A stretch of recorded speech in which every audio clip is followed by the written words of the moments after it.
عدلیہ کی توہین اگر کوئی کرتا ہے تو متنازع فیصلے کرتے ہیں، انسان نہیں کرتے. میں ابھی پورا ایسے لکھ کے دے سکتی ہوں، پورا مقدمہ لکھ کے دے سکتی ہوں عدلیہ کی تعریف میں، لیکن ایک غلط فیصلہ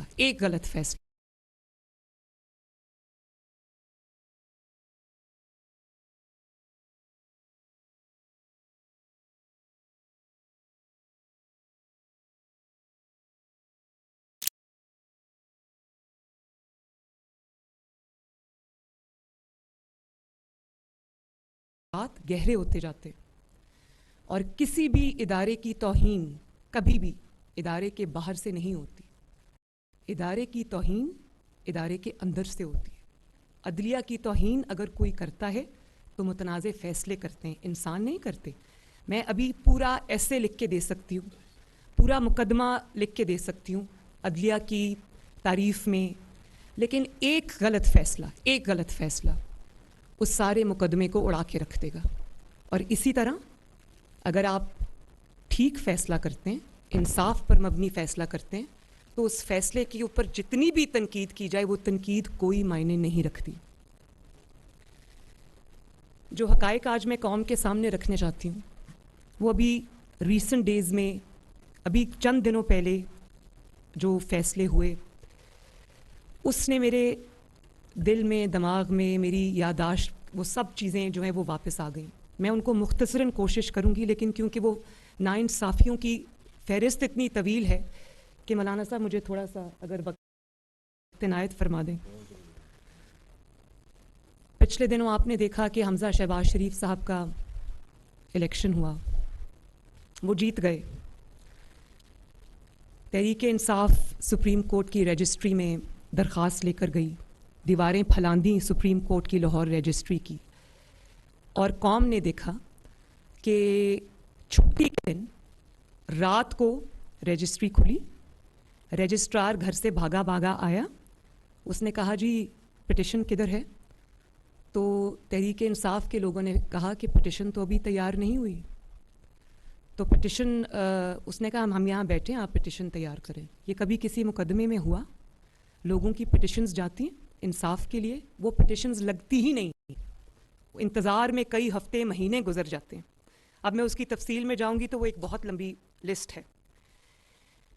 اور جب پٹیشن آتی ہے، ہمارے انصاف کا نظام یہ ہے کہ جب کوئی پٹیشن آتی ہے تو لوگوں کو پہلے سے پتہ ہوتا ہے کہ بینچ کون سا بنے گا، اور جب بینچ بنتا ہے تو لوگوں کو پتہ ہوتا ہے پہلے سے کہ فیصلہ کیا ہوگا. یہ ہے اس وقت ہمارے ملک میں انصاف کی حقیقت.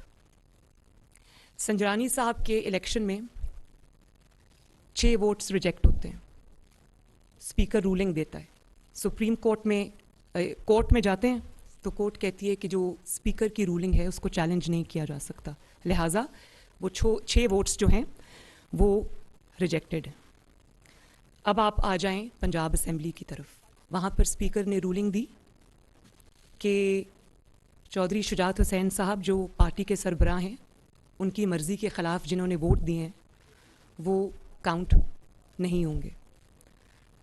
تو سپریم کورٹ نے ان کو بلا کر کٹہرے میں کھڑا کیا، حالانکہ وہ بھی ڈیپٹی اسپیکر کی رولنگ تھی، اس کو کھڑا کیا. قاسم سوری صاحب کو کیوں نہیں بلایا گیا سپریم کورٹ میں، جبکہ سپریم کورٹ نے کہا کہ آئین ٹوٹا ہے؟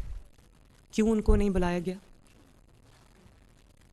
اور وہیں سے اگر آغاز کر لیں تو قاسم سوری صاحب نے کا اوپن اینڈ شٹ کیس ہے، ان کے جعلی ووٹ ثابت ہوئے ہیں، اور 2.5 سال سے سپریم کورٹ سے ان کو سٹے ملا ہوا ہے. اور پرائم منسٹر اس کو پریزیڈنٹ صاحب بھی انوالوڈ تھے، قاسم سوری صاحب بھی انوالوڈ تھے، کسی کورٹ نے ان کو نہیں بلایا. پرائم منسٹر کو تو شہباز شریف صاحب جب سے منسٹر بنے اکثر کورٹ میں دیکھے جاتے ہیں، اس کی تفصیل میں بعد میں آتی ہوں. پھر 25 ارکان کو کہا کہ ڈی سیٹ ہو گئے.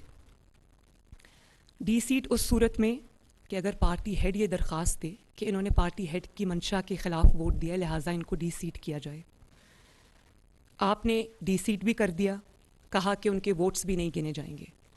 95% جو انڈیپینڈنٹ جورسٹس تھے انہوں نے کہا کہ یہ آئین کو کانسٹیٹیوشن آف پاکستان کو ری رائٹ کرنے کے مترادف ہے.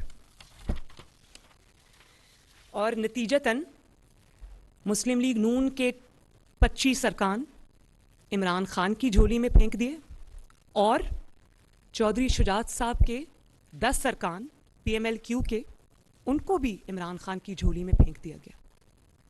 مطلب پی ایم ایل این کے مائنس کر دیں اور پی ٹی آئی کے پلس کر دیں. یہ کہاں کا انصاف ہے؟ پھر پارٹی کا ہیڈ دیکھ کر اور پارٹی کو دیکھ کر آئین کی تشریح بدل جاتی ہے, پارٹی ہیڈ کی ڈیفینیشن بدل جاتی ہے, اپنے ہی کیے ہوئے فیصلے بدل جاتے ہیں جو ابھی چند دن پہلے کیے ہیں. یہ کوئی 10 سال پرانا فیصلہ نہیں ہے, چند دن پہلے.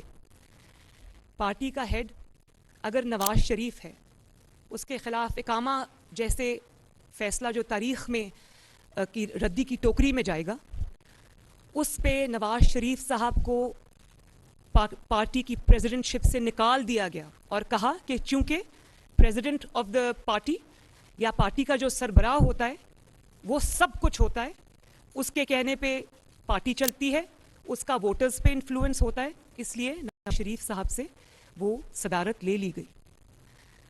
چودھری شجاعت صاحب جب بطور پارٹی پریزیڈنٹ اپنی پارٹی کو کوئی احکامات دیتے ہیں تو پارٹی پریزیڈنٹ کے احکامات اب کوشچن میں آ جاتے ہیں. لیکن عمران خان صاحب جب بطور پارٹی صدر یا چیئرمین حکم دیتے ہیں تو وہ معتبر ٹھہرتا ہے.